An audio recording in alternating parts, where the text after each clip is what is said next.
검찰이 유병헌 씨가 순천별장을 빠져나온 시점을 전후해서 구원파 신도들의 수상한 움직임을 포착했던 것으로 확인됐습니다. 네, 하지만 유 씨의 행적과 관련한 이렇다 할 단서는 찾지 못해 사실상 유 씨의 도피와 관련한 수사는 마무리 단계에 접어들었습니다.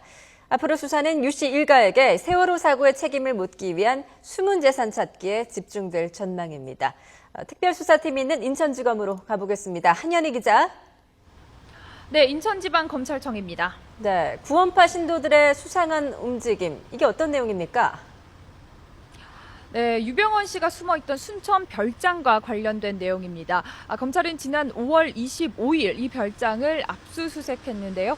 이날 오전 9시 반부터 4시간가량 순천 지역에 있던 구원파 신도 20여 명이 이 별장 근처에 집결했던 사실이 확인됐습니다. 또 일부 신도들은 그 무렵부터 금수원에 자주 오가는 등 특이한 움직임을 보였던 것으로 파악됐습니다. 이미 5월 말쯤엔 이석환 금수원 상무 소유의 승합차 가 별장 근처와 해남 등을 다녀간 사실이 확인이 됐었는데요. 이 때문에 검찰은 유 씨의 사망까지 행적을 밝혀줄 단서를 찾기 위해서 해당 신도들을 면밀히 추적해왔던 것으로 알려졌습니다. 하지만 신도들은 단순히 예배 활동을 하기 위한 모임이었다며 유 씨의 마지막 행적에 대해서는 아는 것이 없다고 해명한 것으로 알려졌습니다. 현재 유 씨 도피와 관련한 검찰 수사는 사실상 마무리 단계에 접어들었습니다. 어제 김엄마를 소환해서 추가 조사를 벌인 데 이어서 이번 주 양혜정 씨에 대한 추가 조사만을 남기고 있습니다. 다만 검찰 관계자는 유병헌 비호 세력에 대한 의혹도 끊임없이 제기되고 있다며 신빙성을 확인할 필요가 있다고 밝혀 정관계로 수사가 확대될 가능성도 시사했습니다. 네, 검찰은 이제 이 숨은 재산 찾기에 총력을 기울이고 있죠.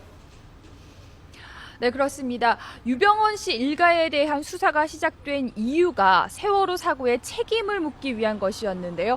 검찰은 이제 재산 환수 작업에 총력을 기울이고 있습니다. 이미 도피와 관련된 혐의를 모두 인정한 김엄마와 양혜정 씨에 대해서 추가 조사를 벌이는 것도 이 때문입니다. 유병헌 씨가 숨진 채 발견되면서 유 씨 일가의 동결 재산은 1,054억 원에서 862억 원으로 줄어든 상황입니다.